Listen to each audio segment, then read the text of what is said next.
Eh bien bonjour, j'espère que tu vas bien. Dans cette vidéo, je vais te parler de la blockchain Harmony. Harmony, c'est une blockchain qui progresse. Elle est actuellement 12e dans le classement en termes de TVL. C'est la 12e blockchain qui attire le plus d'argent de la part des utilisateurs comme toi, comme moi et comme tous les autres qui participent à la DeFi. Alors, dans cette blockchain, dans cet écosystème, il y a un protocole qui mérite vraiment notre attention.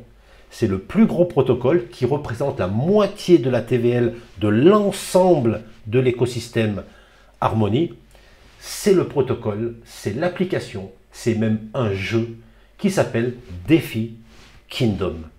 DeFi Kingdom, c'est plus qu'un jeu, car déjà, c'est de la DeFi gaménisée. Je ne sais pas si ça se dit, mais c'est en forme de jeu où tu vas pouvoir faire du farming, donc apporter de la liquidité en token pour pouvoir avoir comme récompense le token du jeu qui est le Jewel. Tu vas pouvoir faire du stacking de ce token Jewel. Tu vas pouvoir acheter des NFT un petit peu spéciaux, car tu vas voir que tu vas pouvoir les faire évoluer en faisant des quêtes.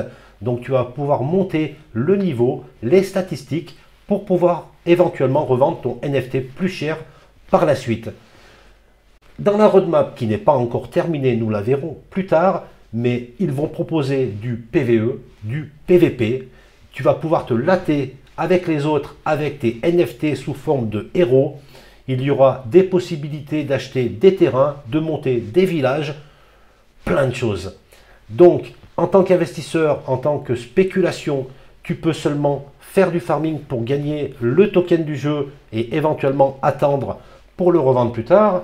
Mais tu peux aussi participer au jeu, car je pense que ce jeu va vraiment faire du bruit sur l'année 2022. Surtout qu'il pense proposer ce jeu sur une autre blockchain qui est la blockchain Avalanche. Voilà, si ça t'intéresse, reste avec moi. On va voir ça tout de suite, juste après ça.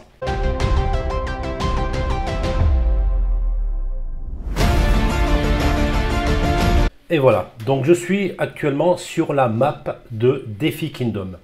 Donc c'est une map où on va pouvoir aller dans plusieurs endroits pour faire des activités différentes. Mais avant de commencer à te montrer quelles sont ces différentes activités, on va déjà regarder la roadmap. Donc voici la roadmap. On peut voir qu'il y a pas mal de choses qui ont été faites. Donc on va voir tout à l'heure les différentes quêtes de nos héros. Donc d'autres quêtes avec la pêche et le foraging. Et actuellement nous en sommes là. Donc on peut voir par rapport à la roadmap qu'il reste beaucoup de choses à faire. Donc c'est un jeu qui est vraiment early.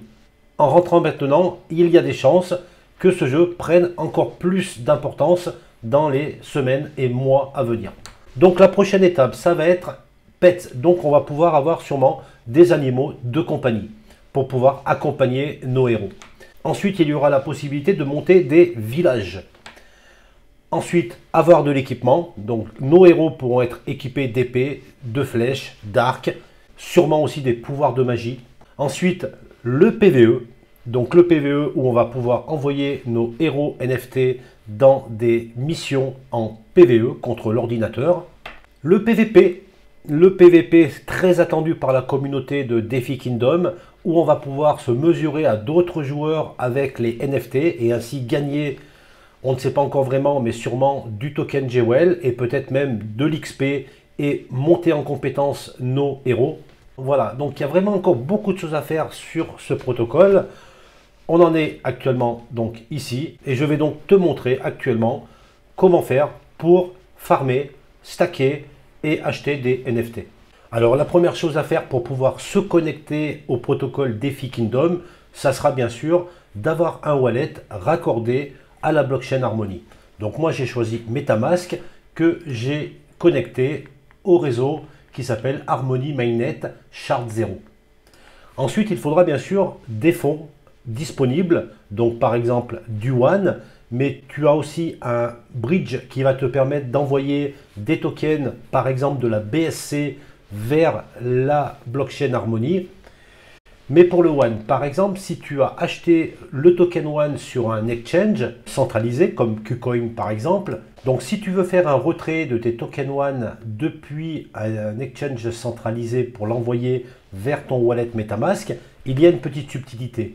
En effet, là j'ai mes One, je vais choisir donc le réseau One ici, et si je vais sur MetaMask et que je copie l'adresse Harmony, que je vais coller donc ici, là je peux voir qu'il y a une erreur, c'est que KuCoin ou Binance, ça serait la même chose, ne reconnaît pas cette adresse en 0x, car ce n'est pas une véritable adresse Harmony. Pour pouvoir envoyer ces tokens One depuis Binance ou KuCoin directement vers MetaMask, il va falloir trouver ton adresse Harmony et non pas cette adresse qui correspond à de l'Ethereum.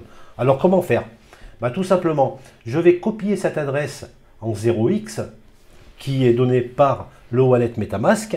Je vais aller dans l'explorateur Harmony et tu verras en haut, tu as la possibilité d'avoir ETH ou One. Donc déjà, je vais coller mon adresse en 0x, donc que je retrouve ici bien sûr, et je vais regarder One. Et voilà, donc là j'ai une autre adresse qui apparaît, qui correspond bien à mon compte sur MetaMask. Je vais donc copier cette adresse. Je vais donc maintenant la coller à la place des 0x. Et voilà, tout va bien. Donc là, si je mets le montant maximum de mes One et que je confirme, donc les frais seront de 1 One, je vais pouvoir recevoir mes tokens directement dans le wallet MetaMask. Alors rentrons maintenant dans le vif du sujet. Alors si tu es un investisseur et que tu souhaites apporter de la liquidité pour faire du farming, il faudra aller dans la partie garden, dans les jardins. Donc je clique dessus. Et j'arrive dans les jardins et on va pouvoir donc, comme tu le connais sur d'autres protocoles, choisir une pool de liquidité. Donc il y en a plusieurs. Donc on voit des APR qui sont quand même assez intéressants. Donc il y a la Jewel One. Donc le Jewel, je le rappelle, c'est le token du jeu. Le One, c'est bien sûr le token de la blockchain avec un APR de 283,4%. Et comme ça, il y a plusieurs pools de liquidité que tu peux choisir. Un Jewel UST, il y a du Luna aussi que tu pourras trouver. Du BNB, Jewel BNB, 277%. Enfin voilà, plein de pools de liquidité. Et tu pourras, comme tu le fais sur les autres protocoles, apporter à 50% de tokens, 50% de tokens pour former de la liquidité et pour farmer le token Jewel. Voilà, donc les jardins vont vraiment servir à apporter de la liquidité et à faire du farming. Donc tu vas recevoir des récompenses en Jewel, mais tu pourras aussi en acheter directement, on verra ça plus tard. Et il y a une méthode aussi pour faire du stacking, pour stacker directement ton token Jewel. Pour cela, il va falloir se rendre à la banque. Et à la banque, tout simplement, tu vas pouvoir stacker tes tokens Jewel et tu recevras donc des récompenses aussi en tokens Jewel que tu pourras récupérer à n'importe quel moment. Il n'y a même pas de période de lock lorsque tu veux récupérer tes tokens Jewel. Si tu souhaites acheter des NFT, il faudra se rendre à la taverne. Là, tu vas trouver un agent. Si je clique dessus, je vais pouvoir soit acheter, alors ce qu'on appelle des héros, c'est des NFT, soit je pourrais aussi les vendre. Je vais acheter donc un héros et là bien sûr il y a plusieurs types de NFT classés par rareté, donc il y a plusieurs raretés, donc il y a le commun, l'uncommon, le rare, le légendaire et le mythique. Donc là on a les NFT au prix plancher, donc on commence actuellement à 43 Jewel pour pouvoir acheter le premier NFT qui est donc un héros et qui possède bien sûr des statistiques mais aussi une profession. Une profession qui va lui permettre de gagner des récompenses, soit en objet, soit directement en token Jewel. Ces quêtes vont lui permettre aussi de gagner des XP, donc de l'expérience. Et lorsque ta barre d'expérience est pleine, tu pourras lui monter d'un niveau. Donc celui-ci par exemple est au level 1. Et si la barre des XP se remplit, tu pourras tout simplement le passer en level 2. Ce qui veut dire que tu vas faire travailler ton NFT, tu vas lui faire des quêtes pour pouvoir lui donner de l'expérience, le monter de niveau et ainsi pouvoir le revendre sur la marketplace plus cher que ce que tu l'as acheté et faire aussi une plus-value. Donc voici le graphique du Jewel par rapport au BUSD, donc par rapport au dollar. Donc on voit que son ATH était à plus de 20 $. Et actuellement, avec la chute des différents tokens sur toutes les blockchains, on voit qu'il est actuellement à 7 $. Donc c'est quand même un bon moment pour entrer dans ce jeu, en sachant que normalement, lorsque tout sera passé et que tout va commencer à remonter, normalement, ce token devrait rejoindre les hauteurs dont il était avant cette descente. Donc atteindre les 15, 16, 18, voire même plus que ces 20 $.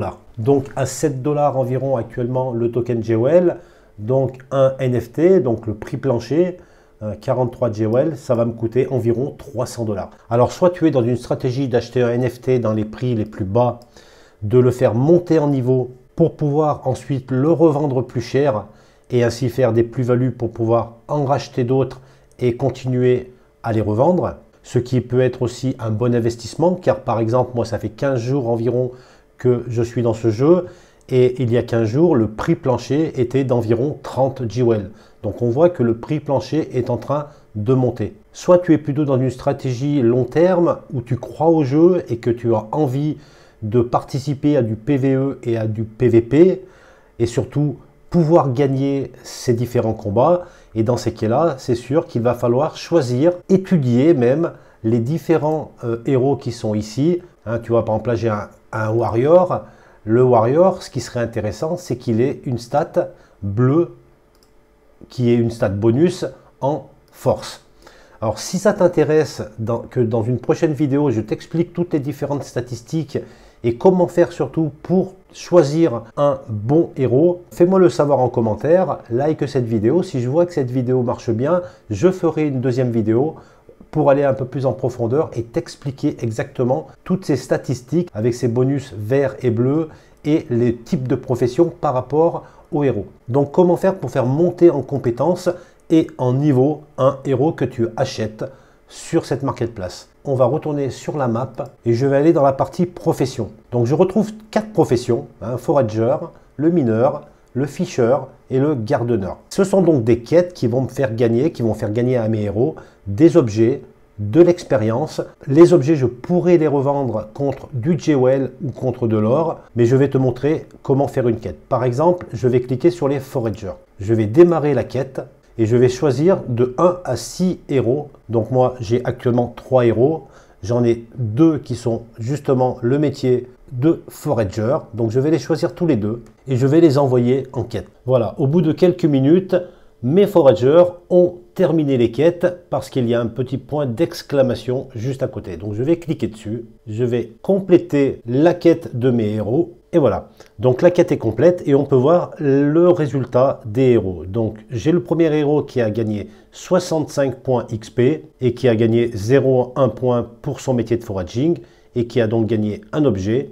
Et le deuxième héros, de la même façon, a gagné 99 XP, monte son niveau de foraging de 0,3, mais a trouvé, lui, plus d'objets. Donc bien sûr, tous ces objets peuvent être revendus contre du jewel ou contre de l'or. Voilà, grâce à ces quêtes, le niveau de mes héros sont en train de monter, donc on le voit sur les 3 héros, et vont bientôt passer en level 2. Donc mon but, ma stratégie, c'est de monter au maximum les niveaux de mes héros pour pouvoir les revendre tout simplement sur un marketplace et pouvoir faire des plus-values qui me permettront de racheter d'autres NFT et de faire la même chose. Voilà, je n'ai pas le temps de voir toutes les parties du jeu car tu peux constater que la map est quand même énorme. Voilà, donc il y a beaucoup de choses. Il y a même des terrains à vendre que tu peux voir ici.